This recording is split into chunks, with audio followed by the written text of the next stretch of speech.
अस्सलाम वालेकुम and welcome to Cobra Academy. हमने एनालिटिकल रीजनिंग की जो लेक्चर सीरीज़ थी वो स्टार्ट कर ली थी और आज जो हम स्टार्ट करेंगे वो होगा हमारा लेक्चर नंबर 2, जो कि होगा basic rules of analytical reasoning का। लेक्चर नंबर 1 में हम what is analytical reasoning discuss कर चुके हैं, तो आप अगर वो लेक्चर आपने नहीं देखा तो वो आप जाके देख लें ताकि आपको एनालिटिकल रीजनिंग की बेटर अंडरस्टैंडिंग हो सके। तो आज हम पढ़ने वाले हैं basic rules of analytical reasoning कि एनालिटिकल रीजनिंग को सॉल्व करने के लिए कौन कौन सी चीज़ें आपको अपने जहन में रखनी चाहिए ताकि आपका जो आंसर है वो फिट निकले। बहरहाल इंशाल्लाह मेरा ये इरादा है कि ये सीरीज़ करने के बाद आप ये एनालिटिकल रीजनिंग एक जीनियस की तरह सॉल्व करना स्टार्ट कर देंगे। तो चलते हैं फर्स्ट इसकी रूल की तरफ, जो कि है डू नॉट बी पैनिक। ये सबसे ज़्यादा इम्पोर्टेंट इसका रूल है कि आपने पैनिक नहीं करना, क्योंकि स्टूडेंट्स क्या करते हैं कि जैसे एनालिटिकल रीजनिंग का क्वेश्चन देखते हैं तो वो थोड़ा सा स्कैटर्ड होता है, तो कंफ्यूज हो जाते हैं और वो पैनिक हो जाते हैं, जिस वजह से वो जो है ना, पैनिक होना आपके कॉन्फिडेंस को टेम्पर करता है। जैसे आप अपना कॉन्फिडेंस लूज़ करते हैं, आपकी जो क्वेश्चन अटेम्प्ट करने की जो सलाहियत है वो ख़त्म हो जाती है। या फिर अगर आप पैनिक में होते हैं तो आप जल्दी-जल्दी क्वेश्चन सॉल्व करना शुरू कर देते हैं। वो भी ऐसा करता है कि आपकी जो इम्पोर्टेंट इन्फॉर्मेशन होती है क्वेश्चन के अंदर, वो आप देख नहीं पाते, क्योंकि आप परेशान हो रहे होते हैं, तो आप अपनी इम्पोर्टेंट जो पॉइंट्स होते हैं उसको स्किप कर देते हैं। तो ये सबसे इम्पोर्टेंट पॉइंट है, रूल नंबर 1 है और इसको दिमाग में आपने रखना है। फिर क्या इससे मसले होते हैं कि अगर आप पैनिक हो रहे होते हैं तो आप छोटी सी छोटी चीज़ें जो है वो स्किप करेंगे और इजीली आपको जो है ना, आप मिस्टेक्स कर देंगे अपने इजी क्वेश्चंस में भी, जिसके आंसर आपको सामने दिख रहे होंगे, पर क्योंकि आप परेशान हैं तो आप वो आंसर्स को सही से यानी रूल आउट नहीं कर पाएंगे या निकाल नहीं पाएंगे अपने लिए। तो ये भी एक इशू हो जाता है पैनिक होने से। तो बहरहाल ये हमारा फर्स्ट मसला था और इसको आपने, ये मसला भी है और ये रूल भी है कि आपने पैनिक नहीं होना जब आप एनालिटिकल रीजनिंग को सॉल्व कर रहे हैं। सबसे पहले जैसे क्वेश्चन आपके सामने आए, पहले खुद को रिलैक्स करें और खुद को कहें कि मैं ये कर सकता हूँ या कर सकती हूँ। तो इसके बाद आपने क्वेश्चन स्टार्ट करना है। फिर जो रूल नंबर 2 हमारे पास आता है वो होता है कि आपने अपना जो पैसेज है उसको केयरफुली एक रीड देना है, एक थॉरो रीड देनी है, ताकि आप एनालाइज कर सके कि क्वेश्चन कह क्या रहा है। एक दफ़ा पढ़ें उसे, आप उसे एक दफ़ा दोबारा पढ़ें, आप उसे एक दफ़ा थर्ड टाइम पढ़ें। जो चीज़ आप पहली दफ़ा पढ़ रहे होंगे, शायद हो सकता है कि कुछ पॉइंट्स आपसे मिस हो जाएं। सेकंड टाइम पढ़ने से जो पॉइंट्स आपको फर्स्ट टाइम मिस हुए हैं वो आपको सेकंड टाइम कुछ ज़्यादा समझ आने लगेंगी। और थर्ड रीड देने से आपको कंप्लीट पता चल जाएगा कि आपको क्वेश्चन में आपसे क्या डिमांड की जा रही है। तो कोशिश करें कि क्वेश्चन को आप 2 या 3 दफ़ा लाज़मी थॉरो रीड दें, सही तरीके से प्रॉपर अंदाज़ में क्वेश्चन को पढ़ें, अपने पैसेज को पढ़ें। उसके बाद आपने उसमें से एसेंशियल जो आपकी इन्फॉर्मेशन है, आपको लग रहा है कि ये एसेंशियल है, वो आप एक पेन ले लें और उसको मार्क करते जाएँ कि ये एसेंशियल हो सकता है, ये एसेंशियल हो सकता है। इसको आप जब रीड देंगे तो आपको पता चलेगा कि सेकंड रीड या थर्ड रीड में आपकी अंडरस्टैंडिंग बेटर हो जाएगी। और एक चीज़ आपको इसमें समझ आएगी कि जो रूल फिक्स्ड है वो फिक्स्ड ही रहेगा, उसमें कोई चेंजिंग नहीं होगी। अब मेरे इस पॉइंट से क्या मतलब है कि जो चीज़ फिक्स्ड है और वो फिक्स्ड ही रहेगी। इस पॉइंट का खुलासा हम अपनी अगली स्लाइड में करते हैं, लेकिन try to read it carefully कि आपने पैसेज को केयरफुली रीड करना है। This is our second rule. अच्छा, फैक्टर्स को आपने आइडेंटिफ़ाई करना है, जैसे कि अगर आपके क्वेश्चन में ए, बी, सी, डी हो सकता है कि फैक्टर्स हों, कि बात हो रही हो किसी भी आइटम की और उसको नाम दिया गया हो ए, बी, सी, डी का, 1, 2, 3, 4 का नाम दिया गया हो, सिटीज़ के बारे में बात हो रही हो, उन कलर्स के बारे में, नाम के बारे में, सीटिंग के बारे में, किसी भी चीज़ के बारे में, तो आपने सबसे पहले फैक्टर्स ढूँढने हैं कि मेरे क्वेश्चन में कौन से एलिमेंट्स हैं, किसके बारे में बात हो रही है। मैंने अपने पिछले भी लेक्चर में आपको बताया था कि एलिमेंट्स किस तरह से आपको दिए जाएंगे स्कैटर्ड डेटा में। तो सबसे पहले आपने आपने अपने फैक्टर्स को आइडेंटिफाई करना होगा। फिर हमारा जो थर्ड रूल आता है कि जो फैक्टर्स आपने आइडेंटिफाई कर लिए, कि आइदर दे आर कलर्स, या फिर वो इंसान हैं या फिर वो कुछ भी हैं, उनके बीच में आपने रिलेशनशिप फाइंड आउट करना है कि उनके दरमियान रिलेशनशिप कौन सा है। अ, कोई भी रिलेशनशिप हो सकता है, ये हम आगे चल के क्वेश्चन सॉल्व करेंगे तो आपको ये फर्दर अंडरस्टैंडिंग इसकी होती जाएगी। फिर जैसे पिछली स्लाइड मैंने आपसे बात की कि जो आपके रूल्स फिक्स्ड हैं वो फिक्स्ड ही रहेंगे। तो उसका मतलब क्या है कि कुछ रिलेशनशिप आपके फिक्स्ड रहेंगे। जैसे यहाँ पे मैंने एग्जांपल दी कि Sana and Anam will always wear black. अब कोई भी क्वेश्चन आ जाए, आपको पता है कि ये रूल फिक्स रहना है कि सना और अनम ने हमेशा ब्लैक ड्रेस ही पहननी है, कुछ भी हो जाए, कितने भी आगे क्वेश्चंस आ जाएं, ये आपके माइंड में होगा कि ये रूल हम इसको टच नहीं कर सकते, इसको एज इट इज़ रखना है।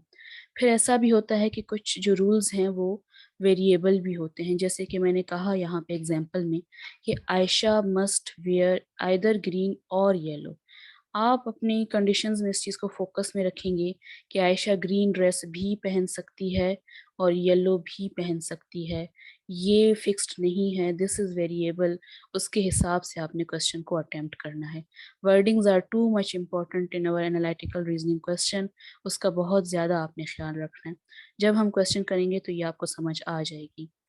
फिर इसका ये ऐसे होता है कि फॉर एग्जांपल पहले तो आपको क्लियरली कहीं कहीं बता दिया जाएगा, जैसे यहाँ मैंने कहा है Asad must sit to the left of Aliyan, कि असद ने आलियान के लेफ्ट में ही बैठना है। ठीक है।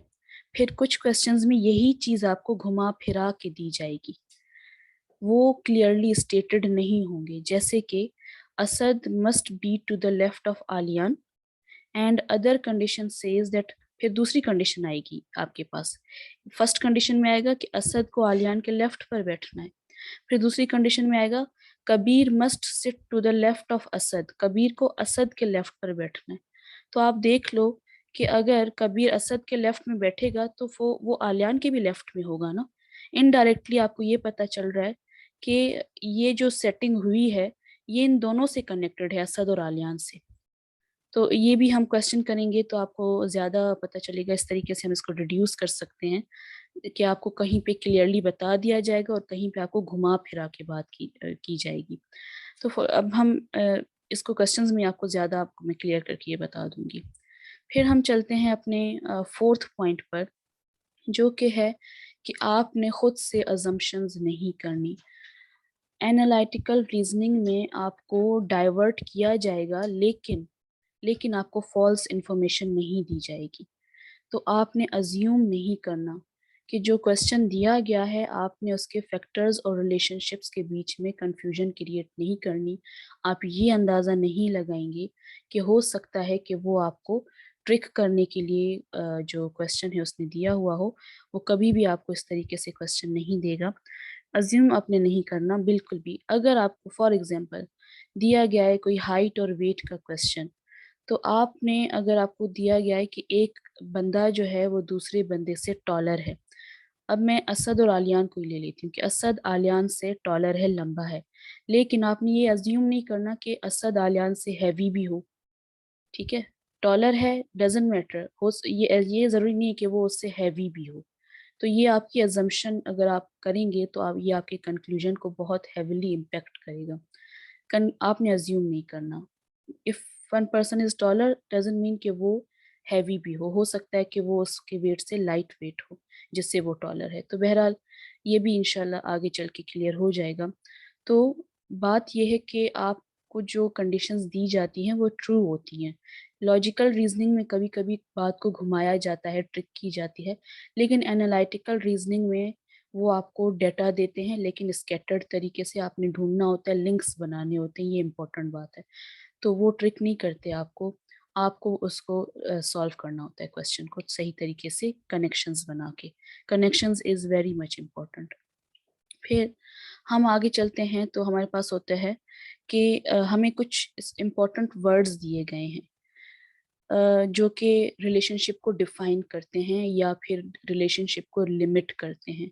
फॉर एग्जांपल अगर मैं बात करूं, कौन कौन से वर्ड दिए जाएंगे आपको, only, exactly, never, always, must be, can not be, ये इस तरह के आपको वर्ड या तो आपके रिलेशनशिप को वो डिफाइन करेंगे, फैक्टर्स के बीच के रिलेशनशिप को, एलिमेंट्स के बीच के रिलेशनशिप को, या तो वो उसको लिमिट कर देंगे।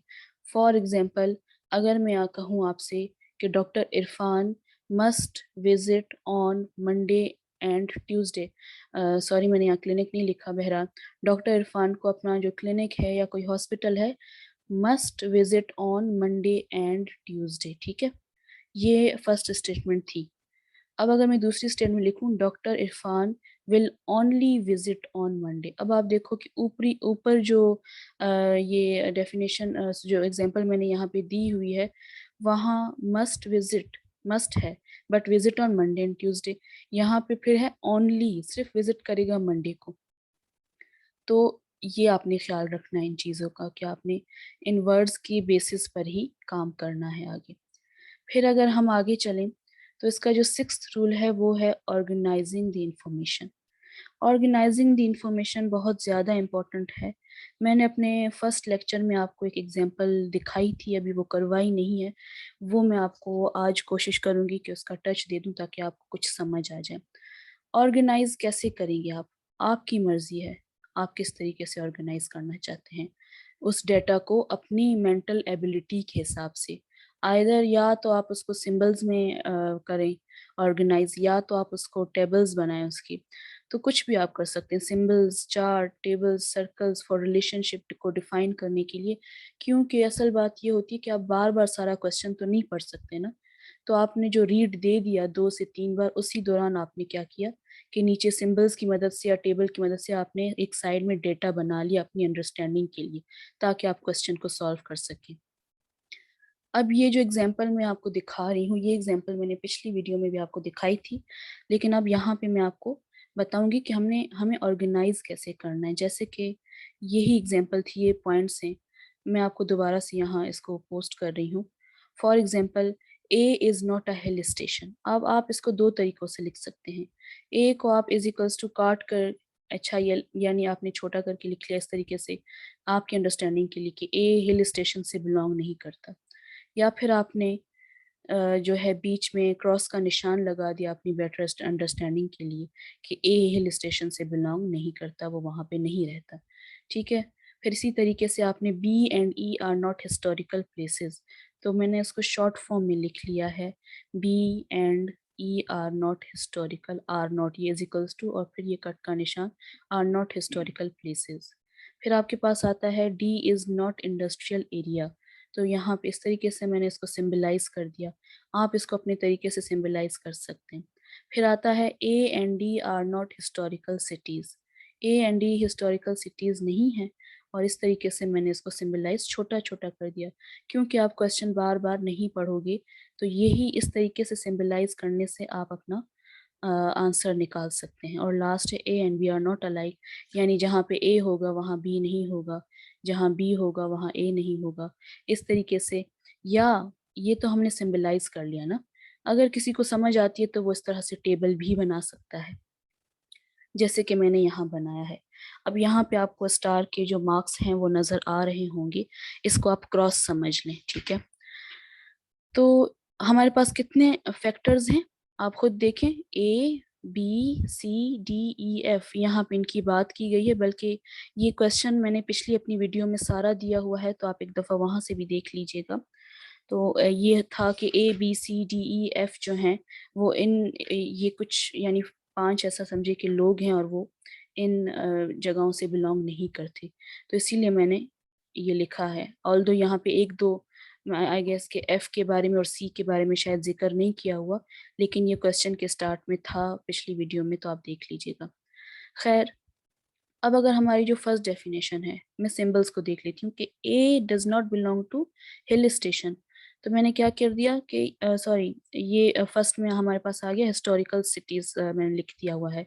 तो अगर आप हिस्टोरिकल सिटीज़ के हिसाब से ए को देखें और यहाँ पे ढूंढें कि ए कौन कौन सी कंडीशन में है, तो ए पहली कंडीशन में है हिल स्टेशन वाली, फिर ये यहाँ पे भी नहीं है, ए यहाँ फोर्थ कंडीशन में है कि A and D historical places से बिलोंग नहीं करते, तो हमने ए के नीचे हिस्टोरिकल प्लेस पे कट का निशान लगा दिया। सही है। फिर हम देखते हैं कि ए जो है ये दूसरा है यहाँ पे इंडस्ट्रियल, क्या ए इंडस्ट्रियल से बिलोंग करता है? अगर मैं यहाँ पे कंडीशंस देखूं कि कौन कौन सी कंडीशन में ए है, फर्स्ट में है हमारे पास, कंडीशन में है फोर्थ में ए, और फिर हमारे पास लास्ट में है ए, लेकिन इंडस्ट्रियल का जिक्र नहीं किया हुआ, तो यानी कि ए हो सकता है कि वो इंडस्ट्रियल एरिया से बिलोंग करता हो। फिर लास्ट में आता है हिल स्टेशन। हिल स्टेशन अगर आप देखें तो अगर ए हिल स्टेशन में है या नहीं, ऊपर से ही पता चल जाता है फर्स्ट कंडीशन से कि ए हिल स्टेशन में नहीं जाएगा, तो हमने यहाँ पे भी कट लगा दिया। इसी तरह से बी की बारी आ जाती है। अब हम जब बी की बारी आ जाएगी तो बी को हम नोट करेंगे कि बी हिस्टोरिकल प्लेसेस में है या नहीं है। तो हम यहाँ पे ढूंढेंगे बी को। फर्स्ट कंडीशन में बी नहीं है, लेकिन सेकंड कंडीशन में बी है। क्या कहा गया है? B and E are not in the, यार ये वो हिस्टोरिकल प्लेसेस में नहीं है, तो मैंने यहाँ पे बी के आगे क्रॉस लगा दिया। फिर हम देखेंगे कि बी क्या इंडस्ट्रियल एरिया में है। मैं फिर दोबारा से ढूंढूंगी कि बी इंडस्ट्रियल एरिया में है। आप देखो कि बी सिर्फ यहाँ पे इसका जिक्र किया गया है, ठीक है ना। इस कंडीशन में बी नहीं है, थर्ड में भी नहीं है, फोर्थ में भी नहीं है, लेकिन फिफ्थ में है कि ए जिसमें होगा वहां बी नहीं होगा। तो अगर आप देखो कि यहाँ फर्स्ट कॉलम में मैंने कहा कि ए इंडस्ट्रियल एरिया में है, क्योंकि वो अगर हिस्टोरिकल प्लेस पे नहीं है, हिल स्टेशन पे नहीं है, तो वो इंडस्ट्रियल में होगा। अगर ए इंडस्ट्रियल में होगा तो बी इंडस्ट्रियल में नहीं हो सकता, because they both are not alike, वो एक दूसरे के साथ नहीं होंगे। तो यहाँ पे मैंने कट कर दिया। अब बी क्या हिल स्टेशन में है? अब बी हिल स्टेशन में हो सकता है, क्योंकि उसके अकॉर्डिंग कोई भी यहाँ पे कंडीशन, 5 कंडीशंस में से नहीं दी गई। फिर आती है सी की बारी। सी कंप्लीटली मैंने एम्प्टी रखा हुआ है, क्यों? क्योंकि सी के बारे में इन्होंने यहाँ पे कोई भी बात नहीं की हुई। तो सी हो सकता है कि हिस्टोरिकल प्लेस में भी हो, इंडस्ट्रियल में भी हो, और हिल स्टेशन में भी हो। अब आते हैं डी के ऊपर। डी की कंडीशंस आप देख लें। फर्स्ट कंडीशन में डी है? नहीं। सेकंड कंडीशन में डी है? नहीं। थर्ड कंडीशन में डी है? जी, डी है, और कहा गया है कि डी इंडस्ट्रियल एरिया से बिलोंग नहीं करता। तो मैंने यहाँ पे इंडस्ट्रियल एरिया एरिया के नीचे कट का निशान लगा दिया, ठीक है। फोर्थ कंडीशन में है कि A and D does not belong to, या वो वहाँ पे नहीं है हिस्टोरिकल सिटीज में, तो फिर मैंने क्या किया कि डी के हिस्टोरिकल प्लेस में भी यहाँ पे कट का निशान लगा दिया। इसका मतलब कि डी कहाँ पे होना चाहिए?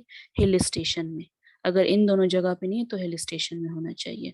फिर बारी आती है ई की। अब हम ढूंढेंगे ई को।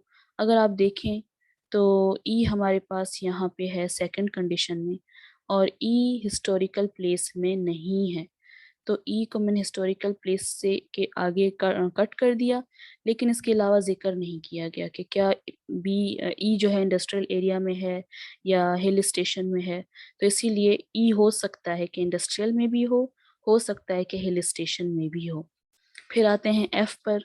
तो एफ पर अगेन यहाँ पे कोई भी कंडीशन नहीं दी गई, तो इसीलिए एफ जो है हिस्टोरिकल प्लेस पे भी हो सकता है, इंडस्ट्रियल में भी और हिल स्टेशन में भी। इस तरह से आपको मैंने जो क्वेश्चन समझाया है, अगर आपको समझ ना आए तो आप प्लीज़ कमेंट बॉक्स में मुझे मैसेज करके बताइएगा। मैं दोबारा से आपको रिपीट करके बताऊंगी।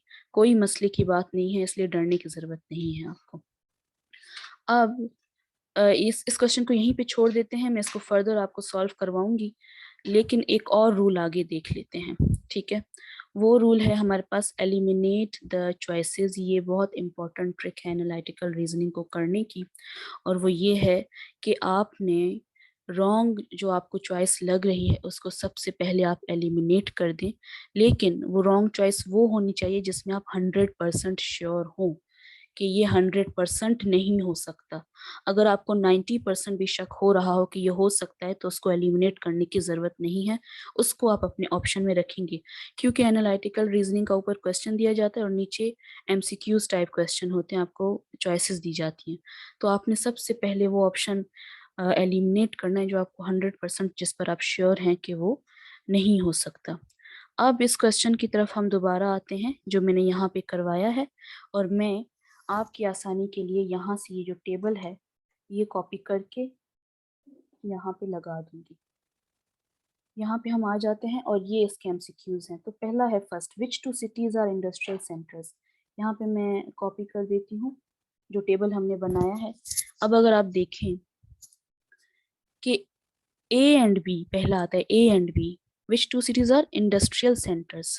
ठीक है, तो अब आप पहले इंडस्ट्रियल सेंटर ढूंढो। वेट अ मिनट,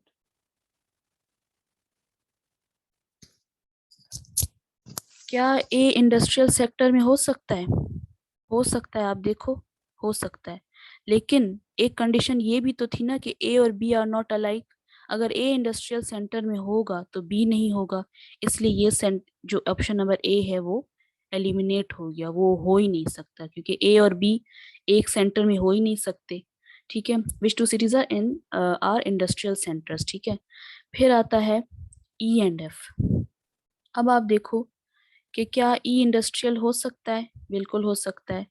क्या एफ इंडस्ट्रियल हो सकता है? बिल्कुल हो सकता है।